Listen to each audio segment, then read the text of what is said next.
की हा कार्यक्रम आपल्या सगळ्यांच्या दृष्टीने अतिशय महत्त्वाचा आहे. भाऊंना मी एवढ्या शुभेच्छा देतो की कधीही नाट्यसंमेलन जसं झालं नाही, भविष्यामध्ये तसं होणार नाही, अशा पद्धतीने नाट्यसंमेलन संपूर्ण परिसरामध्ये घ्यावं. आज आमची अजितदादांच्या अध्यक्षतेखाली बैठक झाली. अजितदादांनी देखील सांगितलं की पिंपरी चिंचवड असेल किंवा पुणे असेल, मेघराजपूर असेल, इथं जे जे काही सहकार्य करायचं आहे ते शासन म्हणून आम्ही नक्की करू, हा शब्द मुख्यमंत्र्यांच्या आणि देवेंद्रजींच्या वतीने दादांनी देखील दिलेला आहे. मला आपल्या सगळ्यांना एकच विनंती करायची आहे की नाट्य संमेलनाची मी नावांचा उल्लेख मी एवढ्यासाठीच केला आहे की या नाट्य संमेलनातनं आम्ही कुठचा पक्ष मानत नाही, आम्ही नाट्य संमेलनाची चळवळ म्हणून बघतो. अशा पद्धतीचं सगळ्या नेत्यांची नावं घेतल्यानंतर लक्षात आलं असेल. म्हणजे कुठेही राजकीय परिस्थिती तिकडे उलटी सुलटी झाली ते आम्ही घेतलेले निर्णय नाट्य संमेलनाची किंवा नाट्य परिषदेची आम्ही बदलत नाही. हा एक महत्त्वाचा राजकीय पांडा, आपला पांडा हा महाराष्ट्राला बघायला मिळतो. आणि याचा उल्लेख मी एवढ्यासाठीच करतो की या 100व्या नाट्य संमेलनाचे काही स्वागताध्यक्ष हे नवीन कोणी आल्यानंतर ठरलेलं नव्हतं, पूर्वीच ठरलेलं होतं. पण आम्ही एक निर्णय घेतला की जे विश्वस्त तेव्हा ह्या नाट्य परिषदेवर शरद पवार साहेब काम करतायत, राजकीय परिस्थिती कदाचित बदलली असेल, राजकारणातले रेफरन्सेस बदलले असतील, परंतु नाट्य परिषद म्हणून आपण जे ठरलं आहे तेच आपण केलं पाहिजे. आणि तीच खऱ्या अर्थानं मला असं वाटतं सांस्कृतिक क्षेत्राची परंपरा आहे. आणि म्हणून भाऊ पुन्हा एकदा मी मनापासून आपल्याला धन्यवाद देतो की अतिशय चांगल्या पद्धतीचा कार्यक्रम आपण आखलाय. त्या शुभेच्छा देत असताना पूर्ण संमेलन यशस्वी हो आणि जे जे कोण या ठिकाणी येतील ते हे नाट्य संमेलन आमच्या जिल्ह्यामध्ये देखील आम्ही असं करू, अशा पद्धतीचं आदर्शवत संमेलन आपण करावं, एवढीच आपल्याला विनंती करतो. काही गोष्टी मी तुम्हाला सांगितलेल्या आहेत, मी मेघराजला देखील सांगितलं आहे. शेवटी नाट्य संमेलन हे तुमचं आहे. ताई मी तुम्हाला मनापासून पहिले धन्यवाद देतो, कारण शेवटी आपण सांस्कृतिक चळवळ जोपर्यंत एकत्र येऊन चालवत नाही तोपर्यंत त्या लोकांचं भलं देखील होणार नाही. आणि मराठी रंगभूमी असेल किंवा मराठी चित्रपट असतील, त्यातले पूर्वी आपण बघितलेले कलाकार ज्याचे बहुतांश सध्या काय करतायत याचा जर सर्वे केला तर फार भयावह परिस्थिती आहे. आणि म्हणून अशा नाट्य संमेलनातनं काहीतरी पैसे शिल्लक ठेवून मग आमचे वृद्ध कलाकार असतील त्यांना पेन्शन योजना असेल, वृद्ध कलाकारांचा मेडिक्लेम असेल, जे नाटकामध्ये आपण फक्त स्टेजवर काम करणारे बघतो पण नाटकाच्या पडद्याच्या मागे जे खऱ्या अर्थानं काम करतात त्या बॅकस्टेजवाल्यांकडे आपला दुर्लक्ष असतो, तर त्यांना देखील न्याय देण्याची भूमिका या संमेलनात होणार आहे. आणि म्हणून दोघांनाही मी असं सांगितलंय की आम्ही नाट्य परिषदेचे विश्वस्त म्हणजे सगळंच आम्हाला कळतं अशात भान, तर नाट्य परिषदेचे पदाधिकारी म्हणजे सगळंच त्यांना कळतं अशातला भान नाही. तुमच्या बाबतीत तुम्हाला नाट्य संमेलन करायचं आहे ते तुम्हाला पाहिजे तसंच झालं पाहिजे या मताचा मी आहे. त्याच्यामुळे मी काहीतरी सांगतोय म्हणून हा कार्यक्रम केला पाहिजे, मी सांगतोय म्हणून हा कार्यक्रम केला पाहिजे, मी विश्वस्त म्हणून जबाबदारीनं सांगतो की असं करायची काही आवश्यकता नाही. तुमच्या जनतेला जे आवडेल, तुमच्या प्रेक्षकांना जे आवडेल आणि तुम्हाला जे परवडेल ते तुम्ही करावं, अशा पद्धतीची विनंती तुम्हाला मी करतो. कारण शेवटी आदेशानं काय आपली संस्था चालत नाही. आणि मला असं वाटतं की आम्ही विश्वस्ताने ताई कुठेही तुम्ही काय करावं काय करू नये उलट आम्ही तुमच्या सोबतच असं सांगितलेलं आहे. त्याच्यामुळे पदाधिकाऱ्यांना मी देखील सांगेन की तुमच्या भावना महत्त्वाच्या आहेत, इथले स्थानिक कलाकार महत्त्वाचे आहेत, इथल्या स्थानिक कलाकारांना न्याय देणं ही आपल्या हे नाट्य संमेलनातली जबाबदारी आहे. आणि म्हणून कुणी काही सांगितलं तुम्ही सगळे पुणेकर आहात, मला खात्री आहे की बाकीच्यांचं ऐकाल पण कराल आपल्याला पाहिजे तसं. त्याच्यामुळं जास्त त्याच्यावर मी काही चर्चा करत नाही. पण या संपूर्ण नाट्य संमेलनाला मनापासून शुभेच्छा देतो. मी जाता जाता अजून एक काही सांगतो, महाराष्ट्रातल्या अनेक नाट्य परिषदेचे सदस्य मी बघितलेले आहेत. आता मला माहीत नाही मनानं एकत्र आहेत की नाही, निदान मी आल्यानंतर ते सगळे एकत्र आलेले आहेत. तसंच एकत्र तुम्ही राहावं हीच काळाची गरज आहे.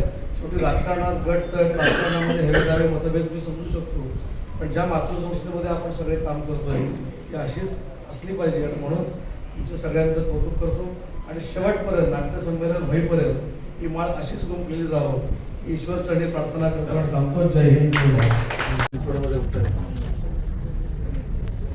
मुख्य नाट्य संमेलन जे आहे ते तुमच्या शहरामध्ये आहे 6 आणि 7 तारखेला.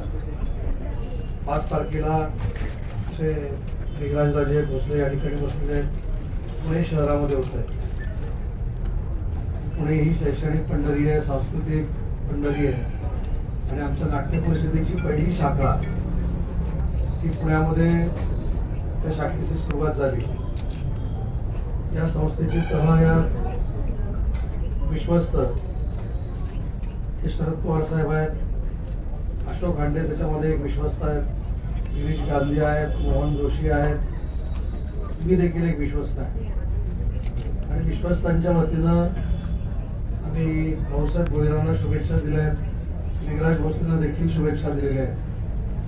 आणि मला असं वाटतं नाट्य संमेलन 2 दिवस जे पिंपरी चिंचवडमध्ये होतं आहे त्याच्यात एक महत्त्वाची बाब अशी आहे की आपल्याकडे जी नाट्यगृह आहे त्या प्रत्येक नाट्यगृहांमध्ये काही ना काही सांस्कृतिक कार्यक्रम हे सुरू राहणार आहेत.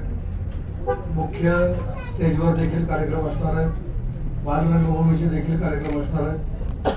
आणि आतापर्यंत कधी झालेलं नाही असं नाट्य संमेलन 100ावं आमचे आयोजक भाऊसाहेब भोईर त्यातले मेघराजराजे भोसले करतील याचा विश्वास आम्हाला सगळ्यांना आहे. आणि या नाट्य संमेलनातनं सगळ्यात महत्त्वाची गोष्ट जी आम्ही करणार आहोत ती शासनानं आम्हाला निधी दिलेला आहे त्याच्यातले काही पैसे हे आम्ही शिल्लक ठेवणार आहोत. सगळ्याच नाट्य संमेलनावर आम्ही खर्च करणार नाही आहोत. जे उरलेले पैसे आहेत ते मराठी रंगभूमीवरील ज्येष्ठ कलावंत त्यांच्या मेडिक्लेमसाठी असेल, बॅकस्टेजवाले जे आहेत त्यांच्या मेडिक्लेमसाठी असेल, त्यांना पेन्शन म्हणून असेल, अशा पद्धतीच्या काही उपाययोजना या नाट्य परिषदेमध्ये मार्फत आम्ही करणार आहोत. आणि मला पूर्ण खात्री आहे की अतिशय मोठं भव्य दिव्य असं नाट्य संमेलन हे पिंपरी चिंचवडमध्ये होईल. या नाट्य संमेलनाबद्दल झालं, राजकीय जे संमेलन चालू आहे त्या संदर्भात थोडं की तिथला मंडप वेगळा आहे, या मंडपात तो मंडप मोठा आहे आणि तो अख्ख्या महाराष्ट्रात घातलेला आहे. त्याच्यामुळे आज नाट्य संमेलनामध्ये नाट्य संमेलनाबद्दलच बोलू. कारण महत्वाची गोष्ट जी मगाशी मी सांगितली की या नाट्य संमेलनाचं वैशिष्ट्य असं आहे की या सांस्कृतिक चळवळीसाठी सगळ्यांनी स्वतःच्या पक्षाचे जोडे हे नाट्य संमेलनाच्या बाहेर काढून ठेवले आहेत. त्याच्यामुळे मी कोणाला घाबरतो अशातला अजिबात भाग नाही बोलायला. पण नाट्य संमेलनाच्या सगळ्या ह्याच्यामध्ये राजकीय नको. मगाशी मी राजकीय बोलून आलो ना. राजकीय जरी नसलं तरी शहरामध्ये सध्या 1500 कोटी रुपये TDR घोटाळ्याचे बोलले जाते. नगरविकास खाते मुख्यमंत्री महोदयांकडे त्यावर काही मला असं वाटतं की TDR, FSI, रोड वाईडनिंग, भ्रष्टाचार काय काय जे असेल ते खोके, गद्दार सगळं करून मी आम्ही आता थकलोय. माझं म्हणणं असं आहे की नाट्य संमेलनाच्या फक्त कार्यक्रमासाठी मी आलोय. जर पिंपरी चिंचवडला राजकीय पत्रकार परिषदच घ्यायची असेल तर मी नक्की भावना सांगून आणि ताईंना सांगून तुमच्या सगळ्यांचा वेळ घेऊन येईल. मी या ठिकाणी बोलत नाही याचा अर्थ मी कोणाला घाबरतो यातला अजिबात भाग नाही. परंतु या स्टेजवर राजकीय बोलणं योग्य असं मला वाटतं. संमेलनं होत राहतात पण त्याचं पुढे काय किंवा ते सातत्याने ती चळवळ सुरू राहावी कुठल्याही ठिकाणी किंवा महाराष्ट्रभर यासाठी आपण काही उपाययोजना करतो. मला असं वाटतं की ताईने विचारलेला प्रश्न हा माझ्या दृष्टीने अतिशय महत्त्वाचा आहे की नाट्य संमेलन हे दरवर्षी होतं आणि अखिल भारतीय नाट्य परिषद ही फक्त नाट्य संमेलनापुरती मर्यादित राहू नये याबद्दलचे आम्ही सगळे आहोत. त्याच्यामुळे शाखा देखील सक्षम झाली पाहिजे. म्हणजे उदाहरणार्थ माझी रत्नागिरीची शाखा आहे तर मी जे सांगितलं की याच्यातनं काही जे पैसे उरतील ते मी रत्नागिरी शाखा असेल, नाशिक शाखा असेल, नागपूरची विदर्भातली शाखा असेल या सगळ्यांना डिपॉझिट स्वरूपात देणार आहोत आणि त्या व्याजावर त्यांनी वर्षभर ही चळवळ चालू ठेवावी अशा पद्धतीची आम्ही एक रूपरेषा तयार करणार आहोत. आणि याच्या पुढे जाऊन महाराष्ट्रातल्या सगळ्या लोककला जपल्या पाहिजेत हा नाट्य परिषदेचा एक महत्त्वाचा विषय राहणार आहे. म्हणजे उदाहरणार्थ आता नाट्य संमेलनामध्ये लोककलेची कॉम्पिटिशन नाही असं काही लोकांनी मध्ये सांगितलं. त्याचं कारण देखील समजून घेतलं पाहिजे. नाट्य क्षेत्रातल्या लोककला ज्या आहेत त्या इतक्या असंख्य आहेत. काही लोक म्हणतात 22 आहेत. त्याच्याशी मी सहमत राहायचं की नाही मला माहीत नाही. मी बोललं तर काहीतरी मला त्याच्यातलं फार कळतं असं होईल. पण माझ्या जिल्ह्याचं मी फक्त उदाहरण देतो तुम्हाला.